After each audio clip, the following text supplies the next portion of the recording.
Nicole's with us in Augusta, Maine. Hey, Nicole, how are you? Hi, I'm good. Thank you so much for taking my call. Sure. What's up?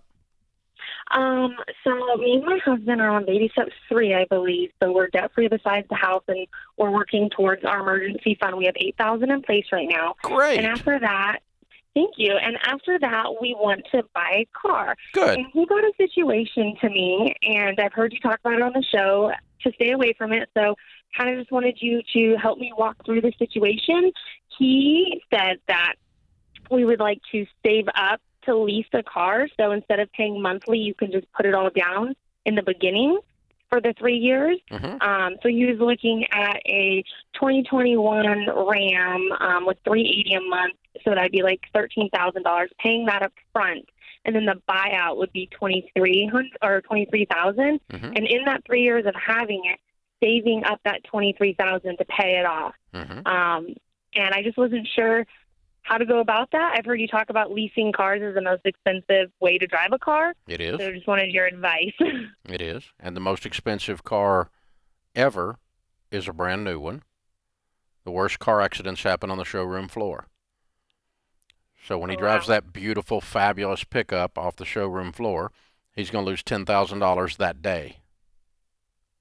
That's what I was thinking, because his argument is he wants a truck, and he's willing to overlook any amount of mathematics in order to buy a truck. He thinks that he'll be actually getting it for less because it'd be $23,000. Well, that's because he's not good at math. So let me help you with this. If you take $13,000 over to Hertz and prepay your rental payment, they'll let you drive a Hertz car for a long time, too. Okay. And if you add up $13,000 and $24,000 and you figure out what you're actually paying for this Dodge Ram when it's all said and done, it is more than you would have paid for it had you walked in there and laid Benjamins on the table. Because it wouldn't be till 3 years later that it would be completely paid off. So I know. Listen, let me ask you something. Do you really think that Chrysler is stupid? No, and that's why I was calling you, because I was like, there's got to be. Your husband has not found the one time that Chrysler made a mistake. Right, like they've got to be making money on this somehow. Yeah, I think. It's not like we found a loophole. So yeah, he didn't find a loophole. When you add it up, the actual cost on a lease averages 14% cost of capital. It's like borrowing money at 14% interest. And the value of this car, plus this car is going to go down in value rapidly because he's buying a brand new car and you all aren't millionaires. No, we're not. So you should not be buying a brand new car and taking that kind of a hit and loss in value until you're millionaires. You can't afford to lose this much. So boy's got truck fever. He needs cold showers, what he needs. Yeah, and so my other question, when we do go to buy a car, I know you say don't, spend it on or buy it that's more than 50% of your... All your cars added together. Oh, all your cars added together. Okay, that's good to know. I didn't know that. And would it be annual income of both of us? Yeah, your household income. Okay. What's your household income, the two of you added together? Well, right now I'm going to full-time school, so my income's very hit or miss, and his is $70,000, and he is getting a pay raise in September, but only $500 a month. Okay, so he makes $76,000, and what are so you don't want all of your cars to be worth more than about $40,000. And the only reason is that I love cars, and I'm not against you having a decent car. I'm against the car owning you. If you got $80,000 worth of cars and you make $80,000 a year, you have so much tied up in things that are going backward that you can't build wealth. Definitely. Yeah, I was definitely hesitant on the situation, but didn't really know how to work it out to make, to kind of say, okay, this is a bad idea. It's definitely a bad idea. So you start with the premise that Chrysler's not stupid and they're not going to lose money. If you haven't figured out how they're making money, that doesn't mean they're not. It just means you haven't figured it out.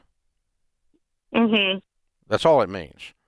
Because, listen, if you turn that car back in, that car has to sell for more than $24,000 at the time you turn it back in, or they're going to lose money. They don't lose money.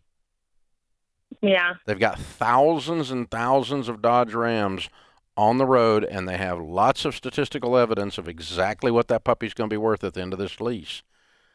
A closed-end lease, the residual value, the buyout at the end of the lease is a statistical analysis. It's an actuarial table. These guys do not screw these things up.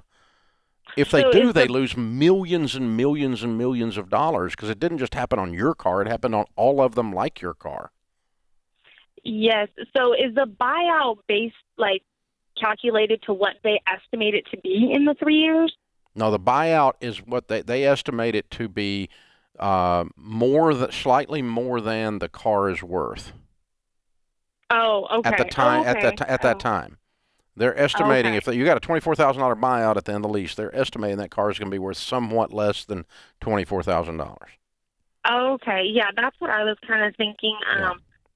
I think another person's argument in the situation that we were talking about was that somebody just bought like a 2018 like Chevy for $35,000-$40,000, and it was 2015. So they were like, trucks really hold their value. Oh, bull crap!